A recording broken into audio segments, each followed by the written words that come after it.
नमस्कार all of you target with MR Gorasiya YouTube channel पर आप सभी का स्वागत है। आज अपन बात करेंगे रीट में जो प्रश्न पत्र में जो प्रश्न आए वह कहाँ से आए और अधिकतर आगे थर्ड ग्रेड और बीएसटीसी में जो प्रश्न आने वाले हैं वह कहाँ से आने की संभावना है। अब देखो, पहला जिसमें इसमें दिया फेंस के बारे में कौन से कथन पूर्ण सत्य हैं।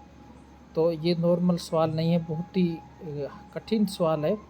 तो अब देखो इसमें क्या दिया गया है। इसमें 5 ऑप्शन दिए गए और 5 में से कौन कौन से सही है। तो आप अच्छी तरह से देखो। पहला है, फेंस की खदानें मेहरगढ़ में मिली। फेंस प्राकृतिक तौर पर पाए जाते थे। बालू या स्फटिक पत्थर के चूर्ण को गोद में मिलाकर उनसे वस्तुएं बनाई जाती थी। और चौथा है, उसके बाद उन वस्तुओं पर एक चिकनी परत चढ़ाई जाती। फैन से मन के चूड़ियाँ, झुमके और छोटे बर्तन बनाए जाते। अब देखो इसका उत्तर है वह सीधा सीधा है 3, 4, 5। अब देखो ये, अब यहाँ देखो, बालू या स्फटिक पत्थरों के चूर्ण को गोंद में मिलाकर उनसे वस्तुएं बनाई जाती थी। ये देखो, बालू या पत्थर गोंद मिला उन वस्तु बनाई जाती। सीधी तीसरे का लाइन आ गई। अब उसके बाद में देखो चौथी क्या, उनके बाद उन वस्तुओं पर एक चिकनी परत चढ़ाई जाती थी। उन आगे देखो, उसके बाद उन वस्तुओं पर एक चिकनी परत चढ़ाई जाती थी। सेम की सेम दूसरी 30 चौथी लाइन आ गई। अब देखो आगे पाँचवीं, फैन से मन के चूड़ियाँ, झुमके और छोटे बर्तन बनाए जाते थे। फैन से मन के चूड़ियाँ, बाले और छोटे बर्तन बनाए जाते थे। तो ये एनसीईआरटी की कक्षा 6 की वर्तमान चल रही उस पुस्तक से सीधा सीधा प्रश्न उठाया। तो अब आपको पता पड़ गया है कि कहाँ से पढ़ना। अब आगे देखो, ऋग्वेदिक काल के विषय में कौन से कथन सत्य है। सोम एक पौधा था। ब्रह्मा, विष्णु व महेश प्रमुख देवता थे। सूक्त का मतलब अच्छी तरह से बोला गया। उपनिषद व आरण्य ग्रंथ रचे गए थे। इंद्र युद्ध का प्रमुख देवता नहीं था।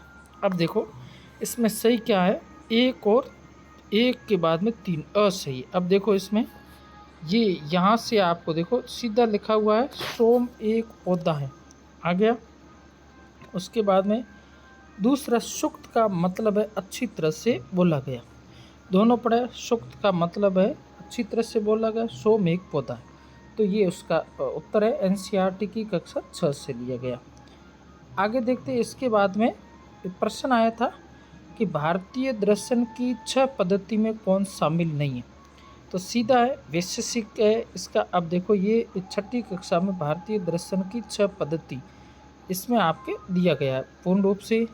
वैशेषिक, न्याय, सांख्य, योग, पूर्व मीमांसा और वेदांत उत्तर मीमांसा। ये भी एनसीईआरटी कक्षा 6 से। अब देखो कौन से बौद्ध ग्रंथ में बौद्ध संघ या मठों में रहने वाले लोगों के नियमों का संग्रह। तो सही उत्तर है विनय पिटक। अब देखो इसमें आपके स्पष्ट दिया हुआ है कि संघ में रहने वाले बौद्ध भिक्षुओं के लिए बनाए गए नियम विनय पिटक नामक ग्रंथ में मिलते हैं, 6ठी कक्षा से। अब आगे प्रश्न आया था, श्वेन त्वांग तीर्थ यात्री किसके दरबार में आया था। तो ये उत्तर आपके इसमें सीधा पड़ा है, किसके दरबार में आया था, हर्ष के दरबार में आया था। आगे देखते हैं, अरिक मेडू के बारे में आया था। अरिक मेडू के विषय में सत्य है। यह पांडुचेरी में अरिक महत्वपूर्ण पतन था। एम्फोरा जैसे पात्र मिले। तो इसमें आप देखो 3 सही है। अब देखो अरिक मेडू ये एक पतन है, जहाज़ों के आए जाते थे या ईंटों बने ढांचा गोदाम मिला यहाँ से, और यहाँ से तरल पदार्थ पाए जाते थे। एम्फोरा या एरोटाइन यहाँ से प्राप्त होता है। तो ये भी 6ठी से मिला है।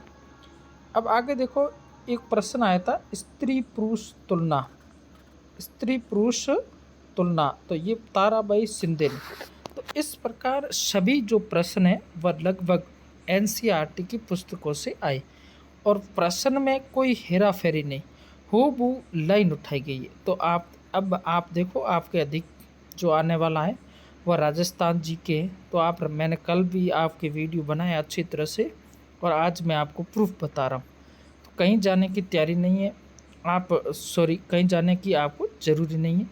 आप अधिक से अधिक एनसीईआरटी की जो पुस्तक है उनको पढ़िए, उनमें से आपके अधिक से अधिक प्रश्न आने की संभावना। अब सामाजिक है तो आप कक्षा 6 से 10 तक की सामाजिक पढ़िए। उसके बाद में 12वीं की जो हिस्ट्री है वो बहुत ही शानदार, हिस्ट्री के सवाल बहुत सारे उसमें से आए थे। जैसे भारत की स्वतंत्रता के समय जो पुरातत्व विभाग का गवर्नर जनरल कौन था, व्हीलर हो सक ऐसा था आया था। तो ये सभी जो आपके नलीय दिव्य प्रबंधन ग्रंथ में किसके बारे में जानकारी मिलती है, ये तो 12वीं से बहुत सारे, जैसे आईन अकबरी के 3 जो अलग अलग पुस्तक के भाई खुद काश्त या पाई काश्त जो किसान के वर्ग है, तो ये सामाजिक में सभी प्रश्न व एनसीईआरटी की पुस्तक से आए। अब उसके बाद में आपको इसमें आपके वेटेज है वो राजस्थान का अधिक है, तो राजस्थान की आपको कक्षा 6 से लेकर 8 तक हमारा राजस्थान है उसको पढ़ना है। और उसके बाद में 9-10 में भी है, और उसके बाद में कल मैंने और पुस्तकें बताई थी। तो आज आपको ये प्रूफ बताने के लिए मैंने ये वीडियो बनाया। आप अच्छी तरह से आप भी इसमें देखना। लगभग 90% जो प्रश्न है वह इन पुस्तकों से आई। तो आप जिस भी सब्जेक्ट की तैयारी कर रहे हो, एनसीईआरटी की जो वर्तमान चल रही है, हो सकता है आपको थोड़ा हार्ड लगेगी, परंतु बार बार एक बार पढ़ने से आपको बहुत तक हार्ड, दूसरी बार ठीक लगेगी, तीसरी बार उससे थोड़ा ठीक, चौथी बार आपको आराम से अच्छी लगने लग जाएगी। तो मेरी दृष्टि से आप अधिक से अधिक, और ये शॉर्ट में इनसे ऑब्जेक्टिव प्रश्न भी बहुत ही कम संख्या में बनते हैं, तो आप अधिक से अधिक इनको पढ़िए। थैंक यू, धन्यवाद। कल या परसों से अपन इनके पाठ है उनसे अच्छे प्रश्न बनाने की कोशिश करेंगे और आपको इनके बारे में बताएंगे। तो आपसे अधिक से अधिक विद्यार्थियों को वीडियो शेयर जरूर करना। ऐसा मत समझना कि मेरे एक का हित, सबका भला आपका भी भला होगा, ये हमेशा होता है, तो इसका बहुत ध्यान रखें। थैंक यू, धन्यवाद।